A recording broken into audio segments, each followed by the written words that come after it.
Nnamdi Kanu, leader of the outlawed indigenous people of Biafra, IPOB, has accused the Nigerian government of resolving to detain him indefinitely.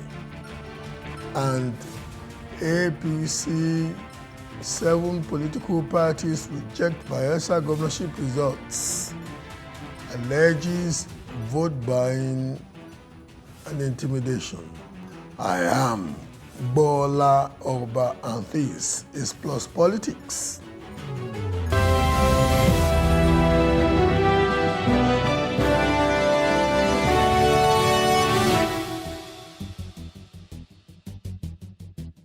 Secession. Nnamdi Kanu accuses Nigerian government of resolving to detain him indefinitely.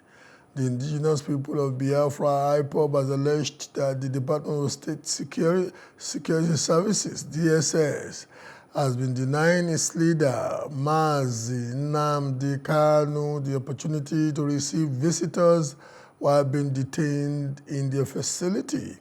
The group, which had earlier stated the health of its leader was fast deteriorating and that they feared for his life, also added that the recent denial by DSS was suspicious. Joining us live is Ejiofor, the lead counsel to the detained leader of the indigenous people of Biafra, IPOB. Hello, Barrister Ejiofor, are you there? I'm there. How are you? Barrister, where exactly is the case of your client now? What is literally the state of the case of Nnamdi Kanu at this point? Okay, thank you so much. Thank you for having me once again in your program. The matter came up on the 5th of October for the hearing of the appeal filed by Senate government challenging the judgment of the Court of Appeal, which freed and prohibited further detention of Nnamdi Kanu. So the appeal was held on the 5th of October and consequently adjourned to December 15th for judgment. So we are waiting the outcome judgment of 15th of December.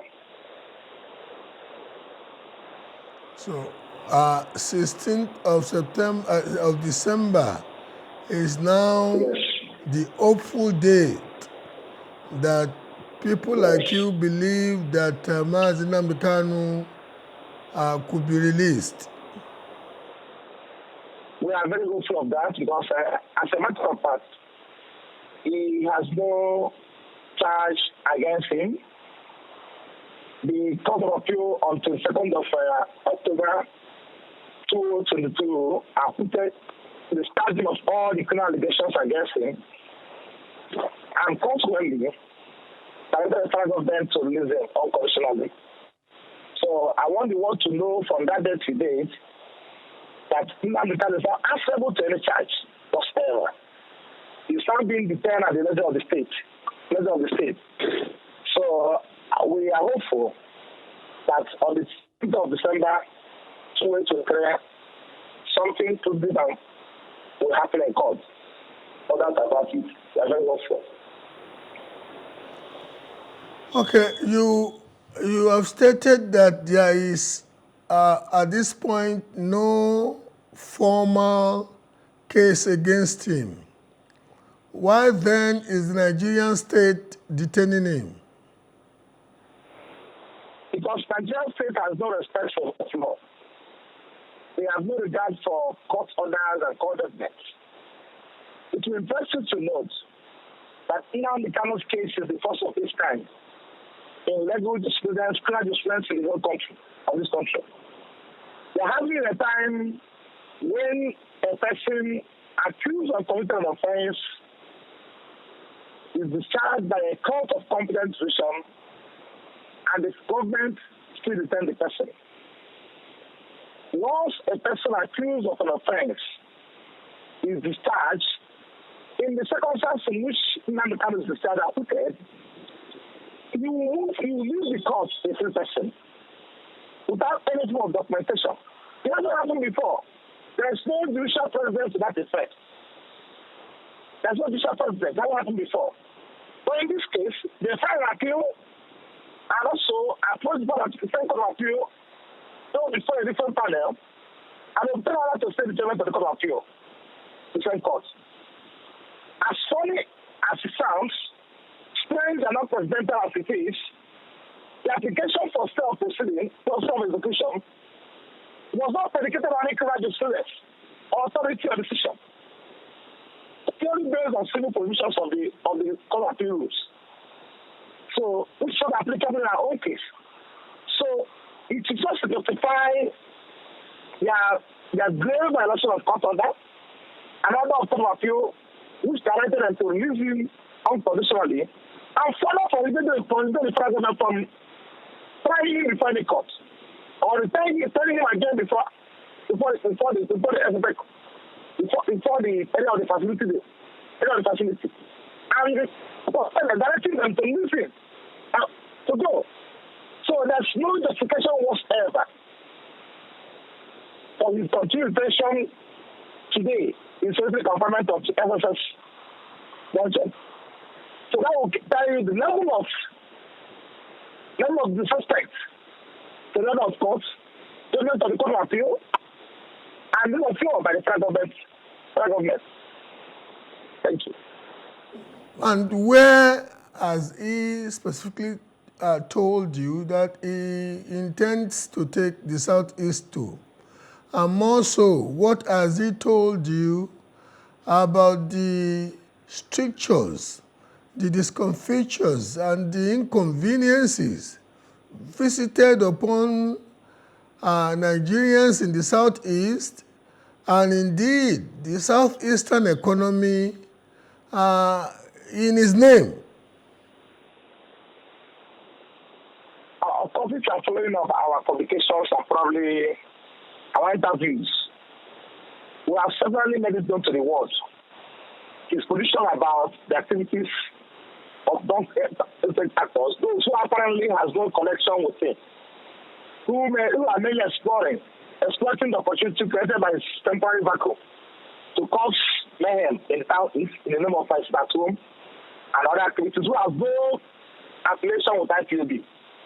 So he has issued statements through his lawyers, through me, through others, distancing himself and IPOB as it is from the activities of those actors, and consequently declare them criminals.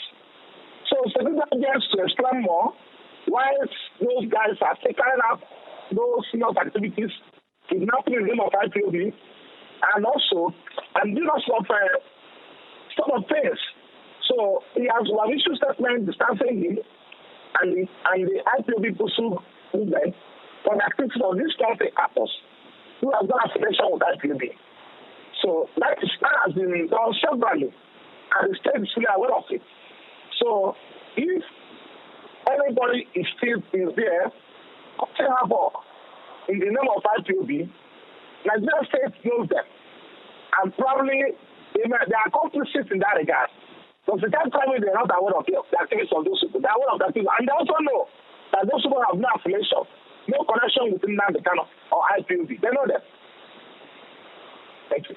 But for a while, until one of his lawyers, maybe it was you or until one of his lawyers got a handwritten letter or note from him from detention, he knew that his name was being used to visit discomfiture, frustration, and asphyxiation on the economy of the Southeast. Why did he not condemn that early enough? Right from the inception, I'm trying to say this to you. Right from the inception of the activities of these people, he made it known to the world through me, as the lead counsel them, and I should start to that effect. Not one, not two, not three, not four, not five. Stating his position about that. Long before then, that is not, even in court, you are aware that in court, when he came to court, he made some statements. When he started his statement, he was allowed to talk. And he told his followers that he doesn't want havoc in the Southeast. He doesn't want problems. He wants peace in the Southeast. And he's here suffering today because of his belief in the struggle. And not there because he wants people to die. He's there because he wants people to live. He has a clip which I will send to you after this interview. So that will tell you his position. And that was said 2 years ago, not today. Long years before the Harrison statement was made for issued. So his position has very constant, unchanged, and positive. That is about what he wants. He don't want people to suffer. So those who are committing evil crimes in the Southeast, name of IPOB, has no affiliation, connection whatsoever with Nnamdi Kanu and IPOB. They are all purely criminal elements. And we said the government that this agents know them. They know them and know how they operate and know those who are behind them. In so much as your logic or your reasoning on the need or imperative of the security agent to make sure that characters such as that are arrested or are brought to book or made to face the law, is it not also incumbent on people like you, people like yourself, to find a way of letting Mazi Nnamdi Kanu contact the authorities either in writing of the country where one of these villainous characters functions from, and using the security and the safety he has to perpetrate harm in the Southeast? Are you people also counseling him in the direction of making sure that such a character is brought to book where he is resident? Sorry, it wasn't clear. I didn't get you clear. Can you? Okay, I was actually saying that in so much as no responsible person can fault the integrity of your reasoning, that it is primarily the duty of the security operatives in Nigeria and members of the Nigerian intelligence community to find a way of bringing especially the character in Scandinavian country to book. I asked you, I said, is somebody like you or people like you who are counselors and friends of Nnamdi Kanu also telling him to officially write in his own capacity as the leader of IPOB, denouncing such a character to the authorities of the countries where such characters live in safety and perpetrate criminality in Nigeria? The point, I can understand the point you're struggling to make. But the fact is that his group, IPOB Kusu movement, has gone beyond what you're saying. They've written to relevant international government and foreign institutions about the activities of those behind the characters causing mayhem in the Southeast in the name of IPOB. And I believe their petitions and complaints are receiving attention. So, and also, the Nigerian government has been formally notified of the fact of the identity of those behind the atrocity going on in the Southeast. So, and the federal government also, they are fully aware about those carrying out this dastardly act in the Southeast. They have their identity, they have their records, they know their whereabouts, they know how to go about them, they know those behind them, they know those who are motivating them, they know those who are promoting them. It's incumbent on them to go after them. We are written them, we notify them about these people that have no connection with IPOB. And federal government institutions and countries where some of these people reside have not been notified. So, and I believe that receiving the complaints are receiving attention, which I may not be able to disclose in this interview. Thank you. When I made this point that I used to ask you the last question in front of a friend from the Southeast, he cynically told me, he said, Bola, what are you talking about? Was that not the way Nnamdi Kanu opportunistically leveraged his relationship with Uwazuruke to kickstart his own IPOB, that it does seem that some of these boys have turned villainy in the southeast to business for themselves, including lawyers who flock around them because they are just using it to gain fame. How would you respond to that? Well, everybody is entitled to his own opinion. And it depends on your own perspective. Some people will choose to peddle false narratives. Some people will choose to understand and still preach an authority. So there's no connection between the accused of Nnamdi Kanu, or it cannot be compared to what's going on in the southeast today. What is settled and clear is the fact that Nnamdi Kanu has gone out and advocated for violence in the south, not for once. It's clear and it's on record. So it cannot be connected in any way or linked or compared or attributed to the activities of these characters who are basically criminals acting under the guise of IPOB volunteers or whatever they call them. So they have no connection with them. And our people know. Our people know. That's why they are praying for Nnamdi Kanu to be released like yesterday. So they can be able to deal with these criminals. They can join us and deal with these criminals. So they know that these guys have no connection with Nnamdi Kanu. So I do know that. And everyone is praying for Nnamdi Kanu to be released as quickly as possible. So they can join us to deal with these criminals and monsters who have no interest in our people at heart.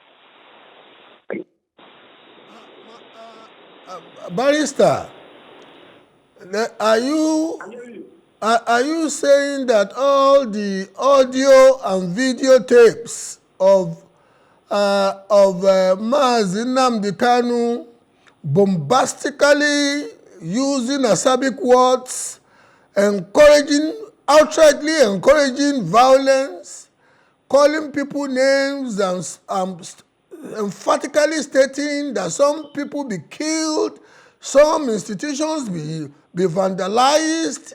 Are you saying that he has now renounced all those materials? Brother, let me just comment. Let me comment at this point. You see, in this era of social media, cyber stalking and social media manipulations, everything is possible. But these are actually issues we're able to converse before the court and get it worked out.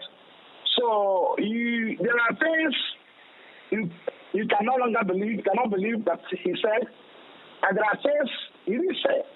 So, and we're able to pull that before the court. And some of these things he didn't say it. So, and I may not be able to go much on that because the subject matter was dealt in court. A portion to the court, not have the charge on this issue. At this point, given the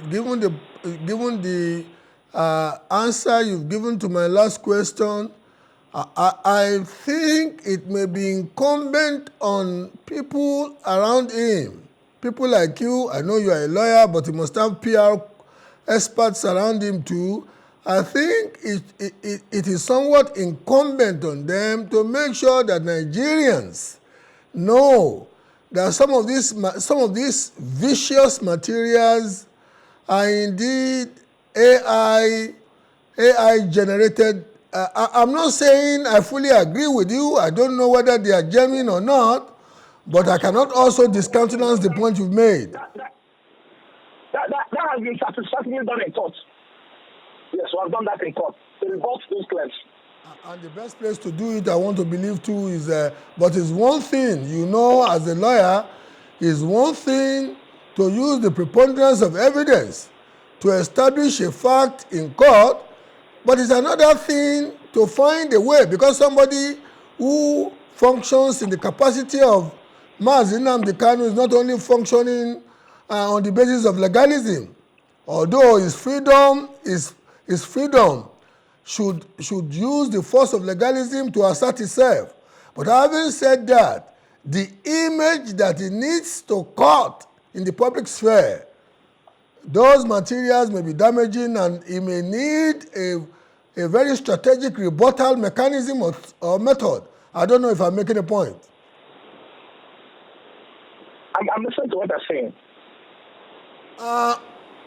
Barrister, so what in December now would you hope that the Supreme Court of Nigeria will say, reaffirm the pronouncement of the Court of Appeal, or what?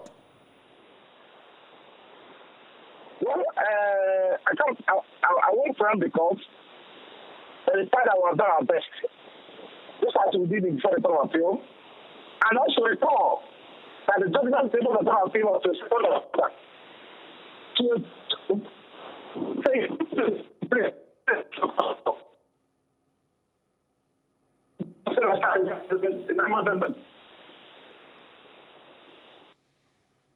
Hello, Barrister, are you there?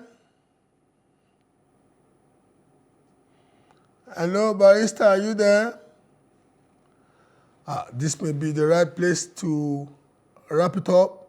Unfortunately, we didn't quite get a fantastic denouement with the last guest, but we'll go on a short break and we'll take on the second segment of the show.